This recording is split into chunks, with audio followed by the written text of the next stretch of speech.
السلام علیکم ورحمۃ اللہ، بسم اللہ والصلاۃ والسلام علی رسول اللہ۔ سوال ہے کہ ایک عورت اپنے شوہر سے کتنی بار خلا لے سکتی ہے؟ اللہ تعالی ہمیں ہدایت نصیب فرمائے۔ آپ کو پتہ ہے اس قسم کے سوالات کا پس منظر کیا ہوتا ہے؟ اس قسم کے سوالات کا پس منظر شریعت کو کھلواڑ بنانا ہے۔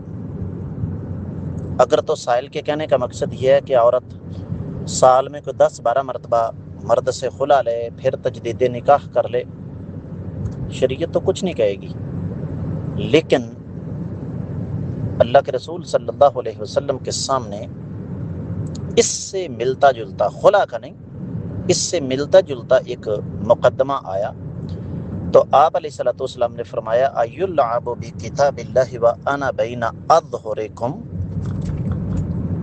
کہ کیا میری موجودگی میں اللہ تعالیٰ کی کتاب مقدس کے ساتھ کھیلا جا رہا ہے؟ شریعت نے کوئی حد متعین نہیں کی کہ ایک عورت کم از کم کتنی مرتبہ یا زیادہ سے زیادہ کتنی مرتبہ خلا لے سکتی ہے، لیکن ایک چیز ہوتی ہے عرف، جسے انگریزی میں کامن سینس کہتے ہیں۔ میں آپ لوگوں سے ایک سوال کرتا ہوں کہ کیا یہ اخلاقی طور پر، معاشرتی طور پر درست ہے، اچھی بات ہے کہ ایک عورت ہر مہینے 2 مہینے کے بعد خلا لے اور اس کے بعد پھر اسی شوہر سے دوبارہ نکاح کر لے؟